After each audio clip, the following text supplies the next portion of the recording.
Alhamdulillah, wassalatu wassalamu ala rasulillah wa ala alihi wa sahbihi wa man walah wa la hawla wa la quwata illa billah. Asyhadu an la ilaha illallah wahdahu la syarikalah wa asyhadu anna muhammadan abduhu wa rasuluhu alladzi la nabiyya ba'dahu ma ba'd. Alhamdulillah, puji syukur kepada Allah, salawat dan salam kepada baginda Rasulullah sallallahu alaihi wasallam. Di kesempatan siang hari ini, alhamdulillah Allah masih berikan kita kesempatan, nikmat yang begitu banyak di tengah aktivitas, rutinitas dan lain sebagainya.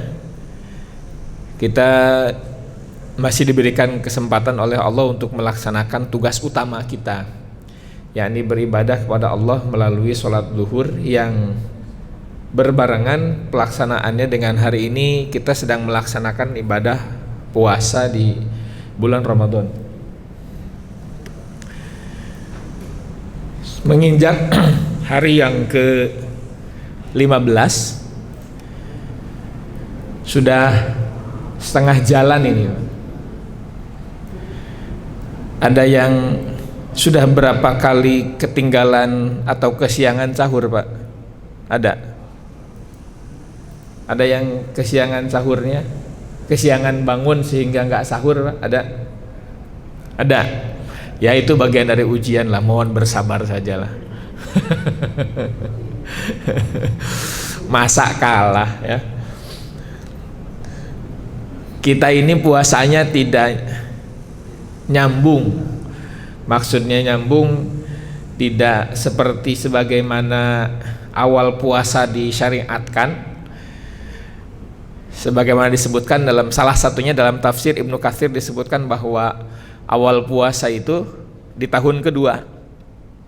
Pertama kali diturunkannya puasa itu kan waktunya dari Isya sampai Maghrib, waktu puasanya.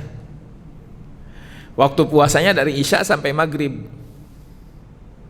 Jadi malam itu pokoknya kalau sudah adzan Isya itu nggak boleh makan, sudah mulai puasa. Jadi waktu berbukanya hanya dari Maghrib sampai Isya saja. Ya kalau sekarang hitungannya 23 jam lah puasanya. Maghrib ke Isya kan cuma 1 jam. Itu awal puasanya. Tapi kemudian Allah kasih keringanan karena ternyata berat ya, berat. Dan itu kalau terjadi hari ini, wah gak tahu deh Bang. Padahal panasnya Indonesia gak sepanas di Arab Saudi ya. Tapi dinginnya juga tidak sedingin di Arab Saudi ketika dingin ya. Bisa menembus di angka, wallahu alam sih, yang pernah kami rasakan sampai di angka 3 derajat Celcius. Itu kan luar biasa dingin. Siang hari itu 17 derajat Celcius siang hari, padahal tengah hari itu 17 derajat Celcius. Kayak di ruangan ber-AC, tapi panas mataharinya. Baik, hadirin rahimakumullah, kita masuk pada pembahasan kitab Qasasul Anbiya, kisah-kisah para nabi yang sudah sampai di kisahnya Nabi Musa alaihi salam setelah menyeberangi Laut Merah. Setelah sekian lama, kurang lebih 500 tahun, kurang 400-an tahun sekian, 400 sekian tahun, Bani Israel tinggal di Mesir. Kemudian setelah ya dari mulai zaman Nabi Yusuf, 5 generasi ya. Nabi Yusuf itu punya saudara, kan ada 12 bersaudara Nabi Yusuf itu. Salah satunya Levi. Levi nanti punya anak Kohit, Kohit punya anak Azir, Azir punya anak Imron, Imron nanti punya anak Musa. Jadi 5 generasi dari Nabi Yusuf ke Nabi Musa itu sekitar 5 generasi, 400 sekian tahun. Bani Israel dimuliakan, dihormati, mendapatkan posisi dan kedudukan di Mesir karena adanya seorang Nabi Yusuf. Nabi Yusuf sudah tidak ada, Bani Israel menjadi bangsa yang terjajah, bangsa yang tertindas, bangsa yang dijadikan budak oleh bangsa Mesir. Konon katanya piramida yang ada sekarang itu hasil karya Bani Israel zaman sebelum Nabi Musa dilahirkan. Makanya hadirnya Nabi Musa itu untuk menyelamatkan Bani Israel dari perbudakan salah satunya. Makanya disebut juru selamat oleh mereka. Baik, hadirin rahimakumullah, dakwah Nabi Musa kepada Fir'aun tidak berhasil. Bahkan Nabi Musa dengan Bani Israel diusir dari Mesir untuk kemudian pergi ke kampung halaman, yakni Yerusalem. Yerusalem itu bukan tanahnya orang lain, Yerusalem itu adalah tanahnya kaum muslimin. Ya, perlu dicatat di awal nih, Yerusalem itu tanah yang dijanjikan oleh Allah untuk kaum muslimin saat itu, yang notabene adalah Bani Israel. Ya, kaum muslimin, orang-orang Islam. Nabi Musa itu orang Islam, dijanjikan oleh Allah untuk kaum muslimin saat itu. Tapi kemudian dalam perjalanannya, ketika kemarin sudah disampaikan, begitu Bani Israel menyeberangi Laut Merah, mereka melihat ada Ashabul Aikah, para penyembah pohon. Mereka malah minta dibuatkan Tuhan. Maka kata Nabi Musa, innakum qaumun tajhalun, sungguhnya kalian ini adalah orang yang bodoh. Kami tegaskan sekali lagi, sepintar apapun orang, setinggi apapun tingkat pendidikannya, profesor, doktor dan lain-lain, kalau tidak berakidah, kalau akidahnya tidak berakidah Islam, maka dalam pandangan Allah Subhanahu wa taala dia adalah orang bodoh. Maka muncul nanti ada istilah Arab jahiliyah, orang Arab bodoh. Kenapa? Karena mereka jauh dari nilai-nilai akidah yang benar. Tapi serendah apapun pendidikan kita, kalau kita berakidah Islam, berakidah tauhid, maka kita adalah orang yang berilmu di hadapan Allah Subhanahu wa taala. Baik, hadirin rahimakumullah. Jamuan dari langit sudah ya? Belum? Seingat saya kayaknya sudah ya. Manna dan salwa? Belum. Baik. Dalam perjalanan Bani Israel dari Mesir ke Yerusalem, mereka tidak perlu repot mencari makanan. Yang namanya perjalanan kan ya, perbekalan juga terbatas. Dan mereka waktu itu keluar dari Mesir bukan untuk melakukan, memang tidak diniatkan untuk melakukan perjalanan panjang. Niatnya untuk menghindari ancaman pembunuhan dari Firaun. Jadi yang dibawa itu ya seadanya. Yang menurut mereka penting, salah satunya hanya berbekal emas. Padahal yang namanya di perjalanan ya, kalau tidak ada makanan percuma. Di tengah padang pasir kita punya emas 5 kilo, berani kita tukar dengan segelas air, berani itu. Kenapa? Yang paling dibutuhkan di padang pasir air. Kita bawa emas 5 kilo tapi nggak punya air. Ada yang nawarin air, mau nggak satu botol Aqua misalkan? Kok nyebut merek ya? Satu botol air mineral gitu, yang 600 mili. Berani kita tukar, kenapa? Itu yang lebih dibutuhkan. Bani Israel saat itu bawa emas yang cukup banyak ya, hasil tipu daya lah boleh disebutkan dari orang Mesir saat itu. Dan untuk kebutuhan pangan mereka Allah sediakan berupa manna dan salwa. Menurut satu versi saya ambil yang paling masyhur, manna itu minuman sejenis madu yang bisa mereka dapatkan dari dahan-dahan pepohonan. Dari pohon apapun mereka patahkan itu keluar air yang sejenis madu, rasanya manis. Itu mudah mereka dapatkan karena disebutkannya mudah mereka dapatkan dari pohon-pohon. Tidak disebutkan pohon jenis apa, makanya digeneralisir saja. Pokoknya setiap mereka ingin memakan atau ingin minum air itu ya patahkan saja dahan pohon, keluar air itu. Rasanya manis, untuk kemudian dicampurkan kepada bahasanya ya, boleh jadi selai lah ya. Jadi selai untuk roti. Jadi pagi mereka makan itu. Roti dilapisi atau diolesi dengan manna itu, minuman itu. Sore hari mereka tinggal nangkap burung, sejenis burung puyuh atau sejenis burung dara yang seukuran lah. disebutnya salwa dalam Al-Quran. Sore hari itu burung itu datang, tinggal mereka ambil, tidak perlu pakai perangkap, tapi nggak matang ya, tetap hidup gitu. Jangan dipahami burungnya burung matang. Hidup, dan ya pengolahannya tergantung mereka mau di bagaimana. Tapi waktu itu hanya ada satu cara pengolahan pengolahan burung itu ya, dengan cara dibakar, dikasih minyak, dibakar. Dan itu ini kayaknya udah nih pertemuan lalu itu. Dan akhirnya Bani Israel bosan dengan manna dan salwa, minta bakliha wa kithaiha wa fumiha wa adasiha wa basoliha, minta sayur mayur, minta ketimun, minta kacang adas, minta bawang putih, minta bawang merah. Kalau di kita sekarang gado-gado atau karedok. Ingat Pak kemarin, nggak salah ya. Dan jelas manna dan salwa itu lebih baik dari apa yang mereka pinta.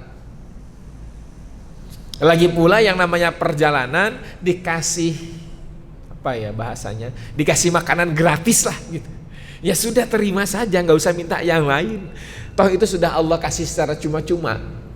Tapi Bani Israel, saya sampaikan di awal nih, karakter Bani Israel itu yang pertama, mereka ini troublemaker. Mereka ini troublemaker, pembuat onar. Yang kedua, suka mengeluh. Yang ketiga, mudah iri dan dengki. Dan ini kemudian menjadi penyakit. Kalau troublemaker tidak tergantung lah ya.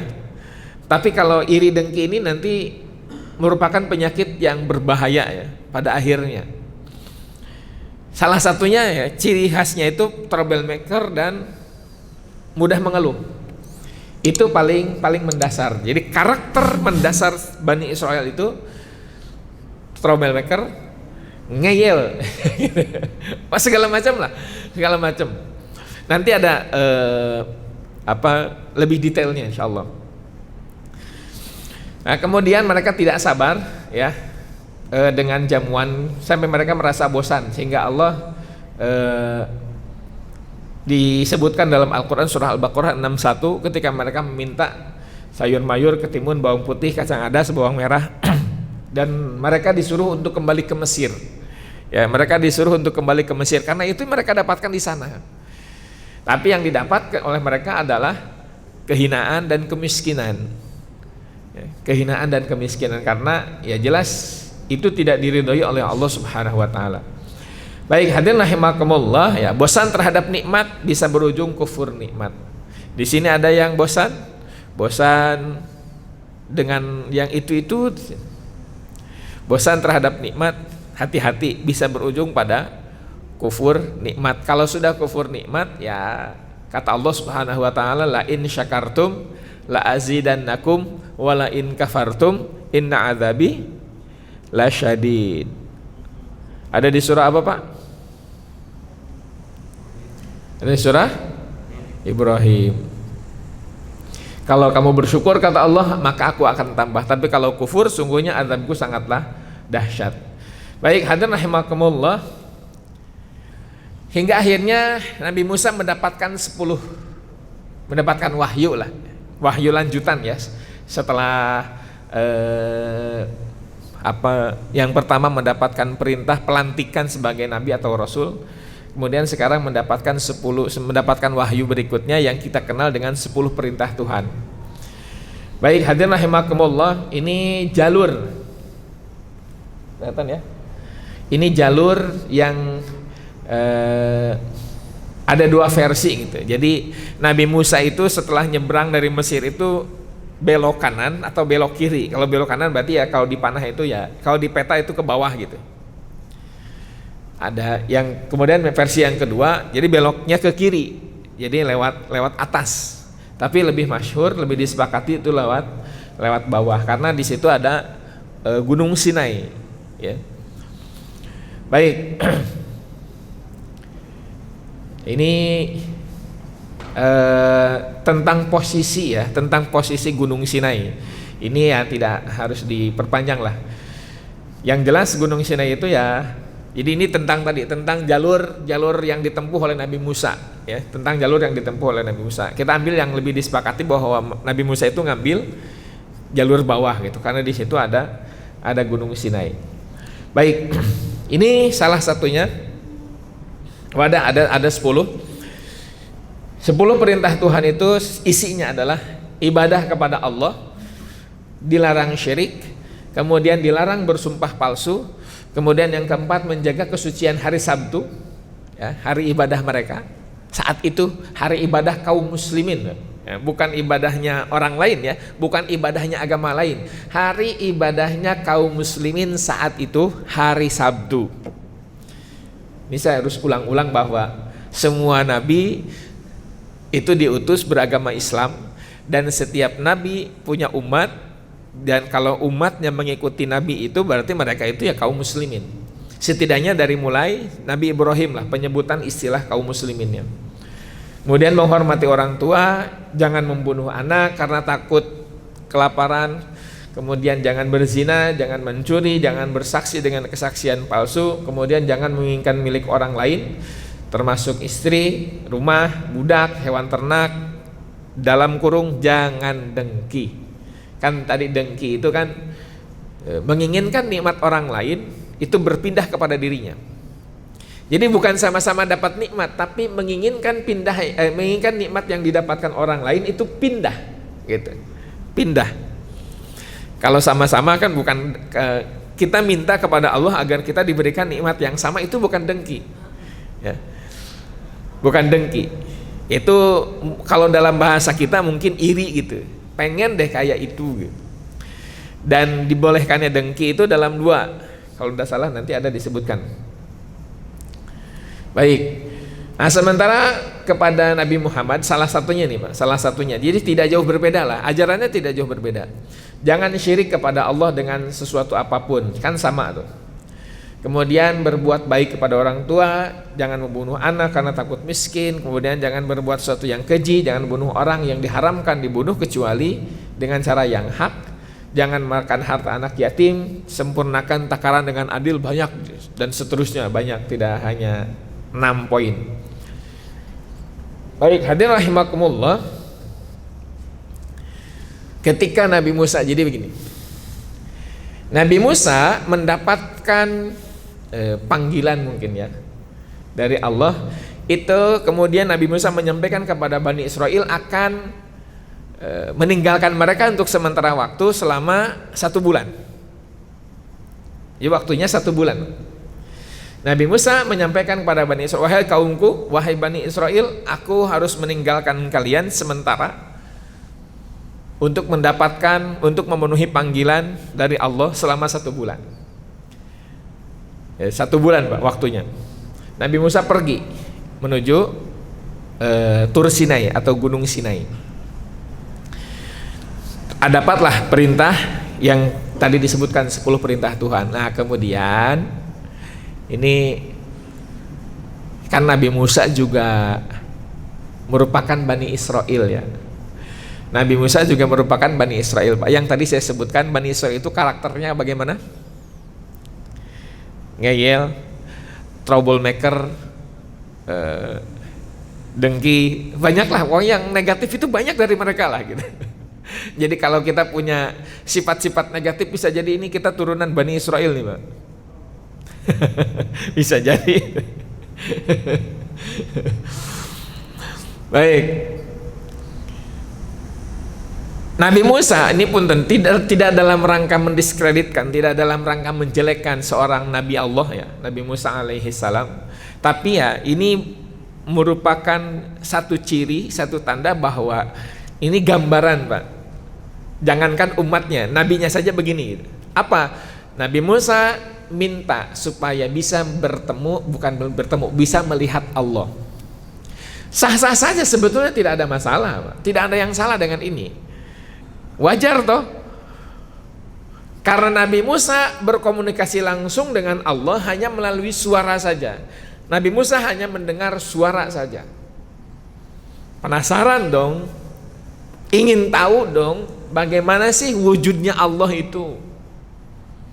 Tapi ya bagi seorang nabi ini merupakan sebuah kekeliruan gitu. Karena tidak pantas seorang nabi minta hal seperti itu. Mungkin ini sebagian pendapat para ulama, kalau Nabi Musa saat itu tidak minta, Allah bisa saja memperlihatkan. Bisa saja, sebagaimana Allah memperlihatkan kepada Nabi Muhammad. Itu lain pembahasannya, Pak. Baik, hadirin rahimakumullah, Nabi Musa minta, Rabbi arini anzur ilaik, ya Allah, izinkanlah aku supaya bisa melihat Engkau. Tapi kata Allah bagaimana? Lantaroni, kamu tidak akan bisa. Bahasanya kamu tidak akan bisa, tidak akan mampu lah gitu. Tidak akan bisa, tidak akin mampu. Walakin zur ilal jabal, tapi lihatlah gunung itu. Maka Allah kemudian memperlihatkan, bukan memperlihatkan dirinya ya, memperlihatkan cahayanya kepada gunung. Hancurlah gunung itu sehancur-hancurnya. Nabi Musa kaget sekaget-kagetnya sampai membuat dirinya pingsan. Bayangkan, melihat gunung meletus, seorang Nabi Musa pingsan. Pingsan itu kan ciri kelemahan fisik, betul enggak? Pingsan itu efek dari lemahnya fisik dan mental termasuk. Sementara kita tahu fisik Nabi Musa itu setara dengan berapa orang, Pak? Masih ingat? Kekuatan fisik Nabi Musa itu setara berapa orang? 10 orang. Batu yang begitu besar bisa bergeser kalau diangkat oleh 10 orang. Ini oleh Nabi Musa sendirian bisa keangkat, bisa bergeser. Secara fisik Nabi Musa punya kekuatan yang luar biasa. Pingsan, mungkin kalau orang biasa lebih dari pingsan tuh. Melihat gunung meletus nggak cuma pingsan, sampai mati mungkin, sampai meninggal gitu. Nabi Musa pingsan. Nah, pingsannya itu 10 hari. Pingsannya itu 10 hari. Jadi yang harusnya Nabi Musa meninggalkan kaumnya selama 1 bulan, ini jadi mundur. Karena harus pingsan dulu selama 10 hari. Pingsannya 10 hari. Begitu bangun, Nabi Musa sadar bahwa dirinya telah melakukan kesalahan. Ini, Pak.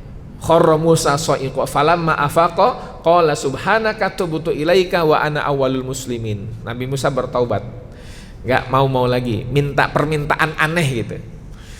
Baik, hadirin rahimakumullah. Nah, selama dalam masa tidak diawasi oleh Nabi Musa, Bani Israel disesatkan oleh seseorang yang bernama Harun As-Samiri. Harun As-Samiri. Saya sampaikan di awal, nama Harun saat itu sangat populer, Pak. Ya. Nama Harun saat itu sangat populer. Jadi gambaran kesolehan seseorang itu, jadi kalau orang tua pengen anaknya soleh maka dikasih nama Harun gitu, Pak.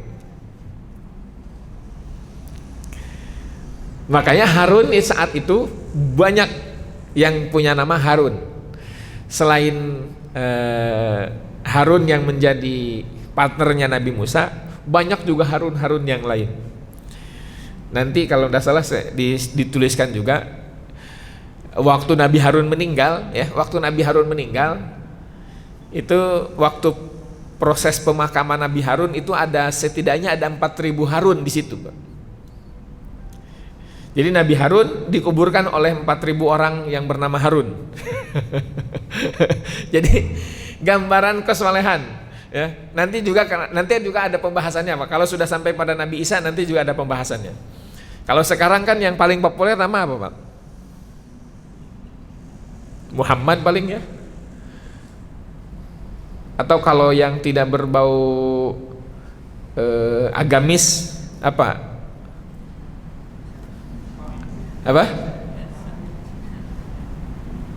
Ada nama apa? Asep. Itu terlalu identik sama Sunda kayaknya, ya. Ada nama-nama yang identik, ya, mungkin dengan doa-doa tertentu lah. sehingga jadi nama populer ya, nama populer. Bahkan ada tuh yang pernah melakukan survei karena nama yang paling populer. Ya sekarang kalau orang tua ingin memberikan nama dan mengharapkan bahwa anaknya itu menjadi anak yang soleh, anak yang berbakti, biasanya dikasih nama Muhammad atau dikasih nama Abdullah dan lain-lain lah. Baik, hadirin rahimakumullah. Kemudian ini salah satunya yang kurang lebih Allah cantumkan di ayat 83 dari surah Al-Baqarah. Ini sebetulnya mana ya? Ada yang ingin saya kritisi di ayat ini, bukan di ayatnya, di cara menerjemahkan. Di sini kami terjemahkan sebagaimana kami kutip dari terjemah yang yang dicetak oleh Departemen Agama. Kata Allah Subhanahu wa taala di surah Al-Baqarah ayat 83, wa id akhadna mitsaqa bani Israila la ta'buduna illallah. Diterjemahkannya, jangan kalian menyembah selain Allah. Jangan menyembah selain Allah. Ingatlah ketika kami mengambil perjanjian dari Bani Israel. Jadi ada perjanjian, deal-dealan, Pak. Kesepakatan. Yang namanya perjanjian itu kesepakatan kedua belah pihak, bukan satu pihak. Betul enggak? Yang namanya perjanjian itu sama-sama sepakat kedua-duanya. Dan kalau diterjemahkannya seperti ini, jangan menyembah selain Allah, itu sepihak. Seolah Allah memaksa bahasanya. Meskipun itu hak Allah untuk memaksa. Tapi dari bahasa ini, dari bahasa Allah dengan yang diterjemahkan itu lain. Bahasa Allah la ta'buduna illallah diterjemahkan jangan menyembah Allah, itu keliru. Kenapa? Harusnya diterjemahkan la ta'buduna illallah, kalian tidak akan menyembah kecuali kepada Allah. Beda kan? Kalian jangan menyembah dengan kalian tidak akan menyembah. Kalau jangan menyembah itu perintah, tapi kalau kalian tidak akan menyembah itu kesepakatan. Bani Israel sudah sepakat, jadi tidak dilarang lagi. Memang sudah sepakat kok. Tahu dari mana? Dari huruf nun di kalimat ta'buduna. Ini yang belajar bahasa Arab mesti ngerti. Kalau ada fi'il mudhari ya, present tense yang sebelumnya ada huruf la tapi ada nun, maka diartikan menafikan. Tapi kalau nunnya hilang maka diartikan larangan. La tusyriku biasanya jadi ditutup dengan alif.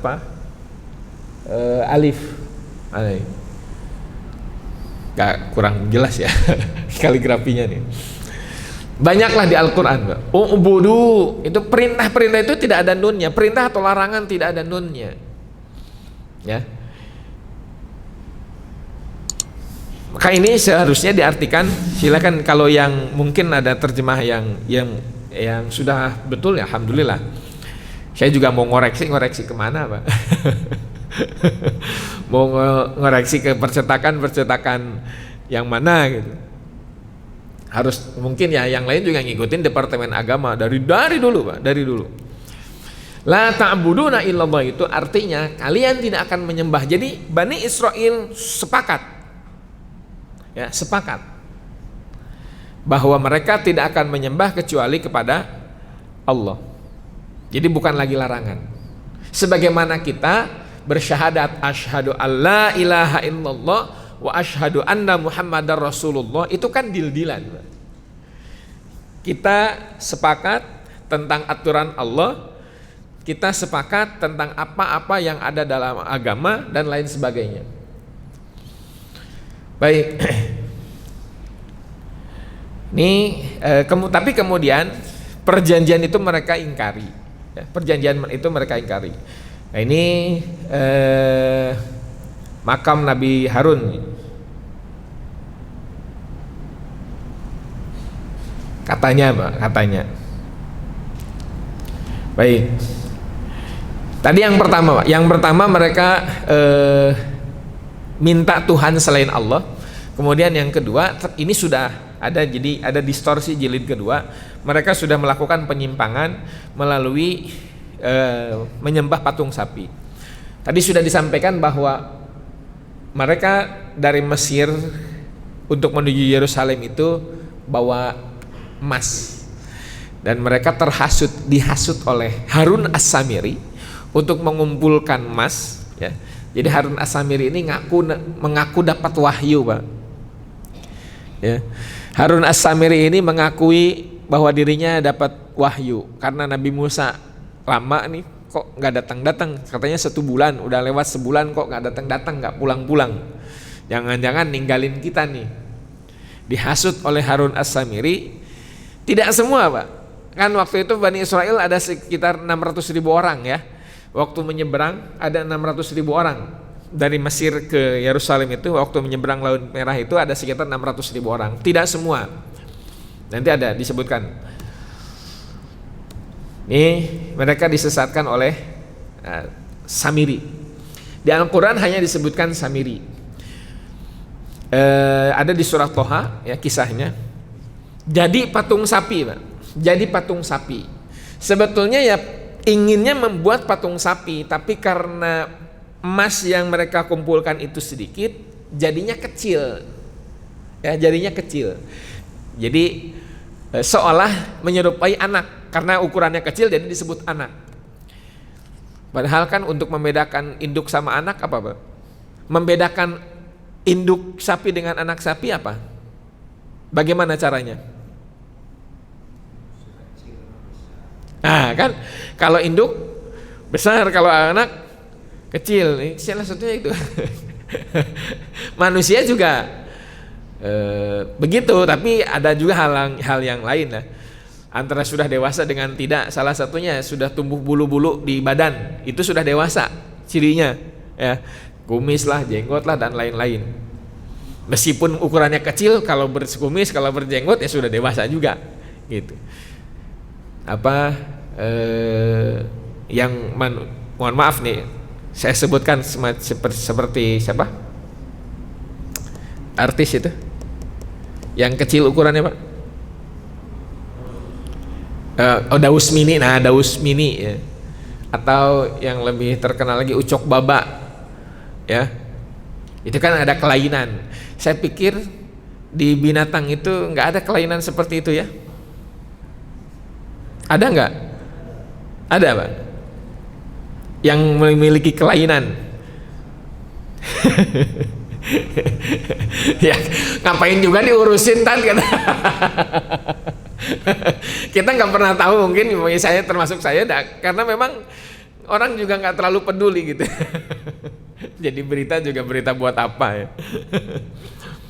Baik, hadirin rahimakumullah, sampainya Nabi Musa ke tengah-tengah mereka, ternyata mereka sedang menyembah patung sapi, ya.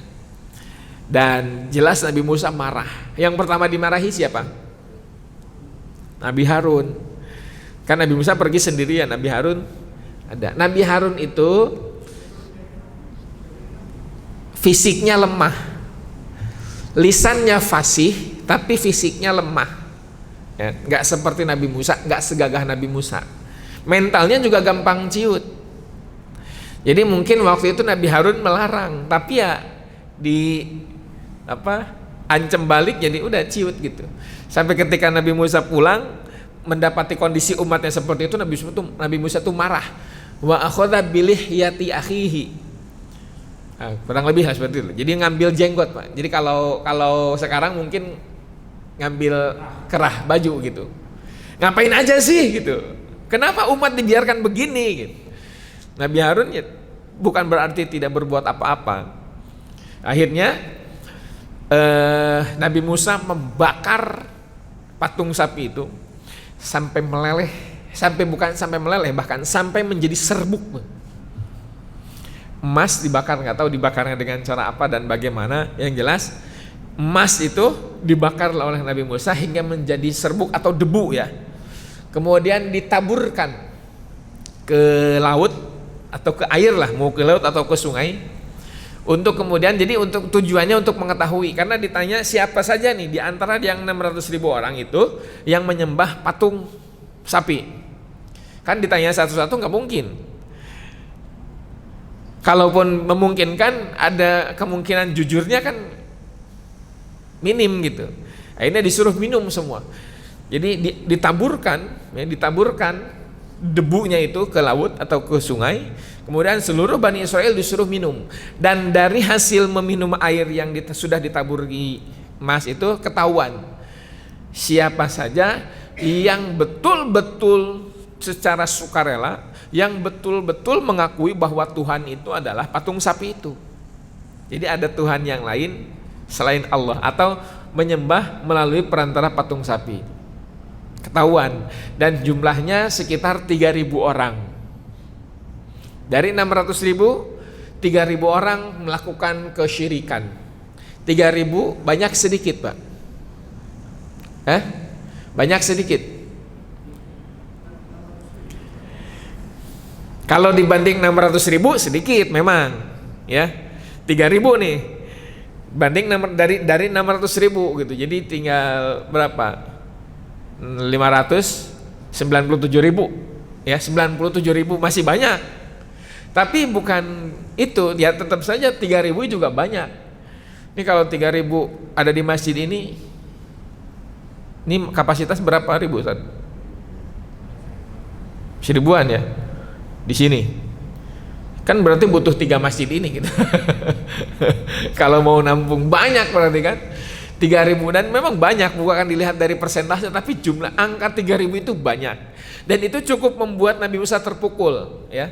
Harus kehilangan 3.000. Kenapa? Yang 3.000 itu harus bertaubat kepada Allah, dan cara bertaubatnya adalah mengakhiri hidup mereka sendiri. Harus mati, kan? Cara taubatnya harus mati. Itu sama seperti hukuman zina, ya. Bagi seorang yang sudah menikah kemudian melakukan zina, maka hukumannya rajam sampai mati. Itu cara taubatnya. Supaya bisa diampuni dari dosa zinanya itu ya dirajam sampai mati, sampai meninggal. Supaya bisa terbebas, supaya bisa diampuni dosanya. Supaya bisa diampuni dari dosa syiriknya itu harus mati. Bahasanya memang faktulu anfusakum, bunuh diri kalian. Tapi dalam prakteknya yang 3.000 orang ini kemudian, ya ini kurang lebih gambarannya lah. Nah ini kami kutip dari Bible. Kalau di Bible, ini punten nih. Di situ disebutkan bahwa yang menyesatkan mereka itu namanya Harun. Tapi diklaim jadinya difahami bahwa yang menyesatkan mereka itu ya Nabi Harun, gitu. Ya, karena tidak disebutkan As-Samirinya. Namanya Harun As-Samiri. Di situ disebutkannya oleh Harun saja. Seolah dipahami bahwa yang menyesatkan mereka adalah Nabi Harun. Nah, hukuman dari Allah Subhanahu wa taala ini, fatubu ila bari'ikum faktulu anfusakum, bunuhlah dirimu. Di Al-Baqarah ayat 54 disebutkan harus membunuh diri mereka. Teknisnya yang 3.000 orang itu dieksekusi. Nah ini, jumlah penyembah anak sapi saat itu 3.000 dieksekusi oleh bangsa Levi. Bangsa Levi ini sebangsa, sesuku dengan Nabi Musa. Kan ada 12 ya, ada 12 suku. Salah satunya Levi, Ruben, gak pakai onsu, Simeon, Levi, Yehuda, Zebulon, Naftali, Gad, Asher, Yusuf, Benyamin. Kalau nggak ngurut agak, ya itulah ya, ada 12. Masing-masing kan punya keturunan hingga menjadi sebuah bangsa, ya, menjadi sebuah bangsa. Suku Yesefi keturunan Nabi Yusuf, suku Benyamin keturunan dari Benyamin, suku Levi keturunan dari Levi, suku Yahudi, ya keturunan dari Yehuda gitu. Nah ini yang sebangsa sesuku dengan Nabi Musa ini terkenal dengan kesolehannya, ahli ibadah. Dipilihlah 70 orang, ya, dipilih 70 orang yang murni, yang suci. Karena untuk menjadi algojo itu bukan orang sembarangan, harus orang yang bersih hatinya. Tidak ada unsur dendam, tidak ada unsur apapun gitu, harus bersih. Yang dipilih, yang terpilih adalah 70 orang untuk kemudian mengeksekusi 3.000 orang ini. Dieksekusi. Mati, tidak disebutkan proses pengeksekusiannya bagaimana, apakah pancung atau apa gitu. Wallahu alam. Tidak disebutkan. Yang jelas Nabi Musa kehilangan 3.000 orang umatnya karena mereka melakukan tindakan kesyirikan. Sebetulnya masih ada ini pembahasan, tapi sampai sini ada pertanyaan? Silakan kalau ada. Monggo, Pak. Hikmah dibalik menceritakan sejarah ini dengan kaitannya dengan Ramadan ini. Baik. Bicara hikmah erat kaitannya dengan Ramadan jelas tidak ada, Pak. Ini pembahasan memang tidak ada kaitannya dengan Ramadan, sebagaimana permintaan dari pengurus bahwa ini kita lanjutkan saja pembahasan yang sudah berjalan. Seperti itu. Jadi tidak ada pembahasan. Tadi sih saya hanya menyampaikan pengantar saja ya. Karena kebetulan, bukan kebetulan sih, karena memang kita sedang berada di bulan Ramadan, saya sampaikan sedikit lah. Itu sedikit sebagai jembatan saja. Ya, tetap pembahasan utamanya kembali kepada yang sedang kita bahas, yang sedang kita garap sebagaimana di pembahasan sebelumnya, dari mulai zaman Nabi Adam hingga sekarang sudah sampai pada zaman Nabi Musa. Sudah berapa episode ini kita? Tidak terhitung ya. Sempat ada libur juga kan, 1 bulan 2 kali di Kamis ke-1 dan Kamis ke-2. Kalau ditanya hikmah, tidak ada hubungan, Pak. Jangankan hikmah, hubungan saja tidak ada ya. Hubungan saja tidak ada. Mungkin ini kebijakan dari pengurus, kalau Ramadan dibahas oleh yang lain sudah banyak gitu. Jadi kita tetap pada rule ya, biar cepat inilah, biar setidaknya cepat selesai masalah. Dapat ilmunya atau tidak kan itu terserah Allah ya.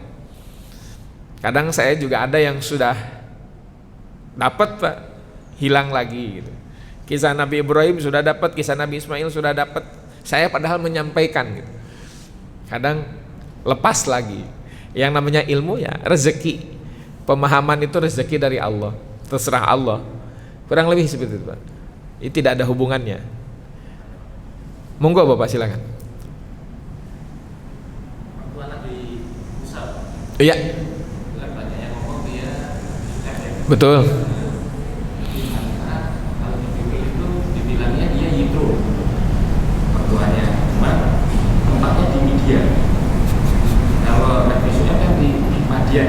Ya, hampir sama. Iya.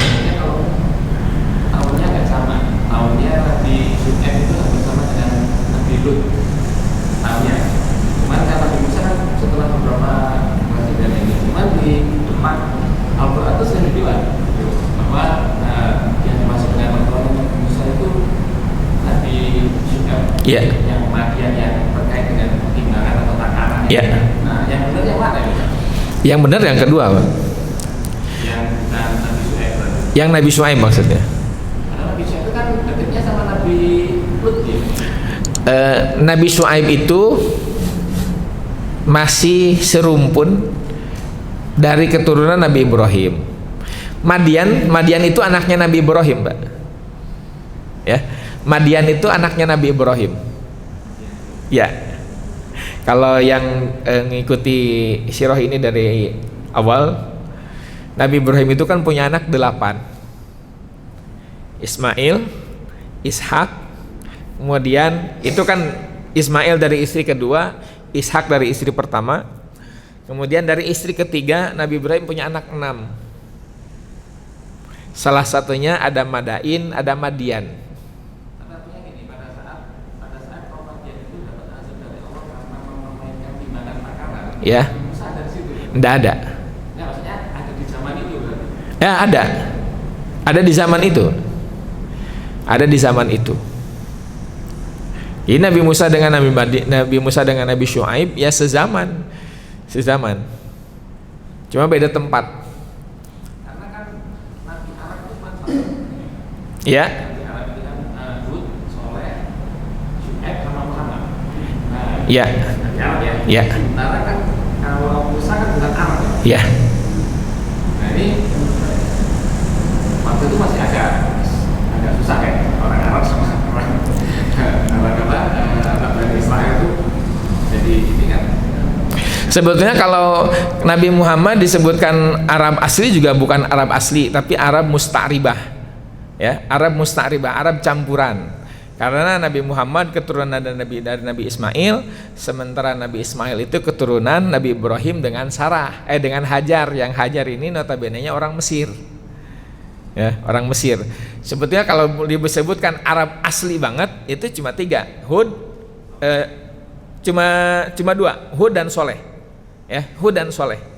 Kaum Ad dan kaum Samud itu Arab asli. Kemudian Nabi itu ya Arab musta'ribah disebutkannya. Nabi Ibrahim itu sudah Arab musta'ribah, Arab yang ke Arab-Araban, tapi tetap ya oleh Nabi diklaim bahwa ya karena ada 3, pada akhirnya ada 3 ya.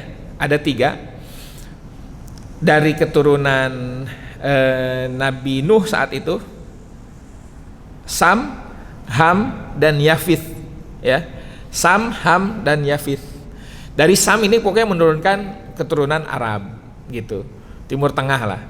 Nah kemudian kalau nanti kan dari Nabi Ishak punya anak Nabi Yakub dan Ais. Bukan, kalau Yusuf itu anaknya Nabi Yakub. Ishak itu punya anak 2, Yakub dan Ais. Yakub ini yang melahirkan Bani Israel, Ais ini kakaknya Nabi Yakub yang melahirkan bangsa Romawi. Gitu. Jadi yang masih murni Arab ya dari keturunan yang masih ada Arab-Arabnya lah gitu. Dari keturunan Nabi Ismail sampai ke Nabi Muhammad sallallahu alaihi wasallam. Betul. Nabi Syuaib sebagaimana disebutkan dalam sirah banyak Pak. Salah satunya dalam kitab Qasasul Anbiya, dalam sirah Ibnu Hisham, dalam sirah Ibnu Ishaq itu dijelaskan bahwa Nabi Syuaib adalah mertuanya Nabi Musa. Itu. Cukup ya. Ini mohon maaf bukannya gak mau lanjut nih Pak, capek juga nih. Kalau di luar Ramadan saya suka nantang, mau lanjut sampai maghrib, ayo. Kalau sekarang enggak Pak, capek ya. Kita lanjutkan pembahasannya di pekan depan, insya Allah masih ada di Kamis kedua di bulan April, insya Allah. Mudah-mudahan kita bisa dipertemukan kembali oleh Allah Subhanahu Wa Taala dalam nuansa yang lebih baik. Semoga di bulan Ramadan yang sudah berjalan setengah ini Allah menerima amal ibadah kita yang sudah dilakukan, termasuk yang akan kita lakukan di kemudian hari, mudah-mudahan, dan kita menjadi pribadi-pribadi yang lebih bertakwa kepada Allah Subhanahu wa taala. Qulu qouli hadza wa astaghfirullah li wa lakum. Assalamualaikum warahmatullahi wabarakatuh.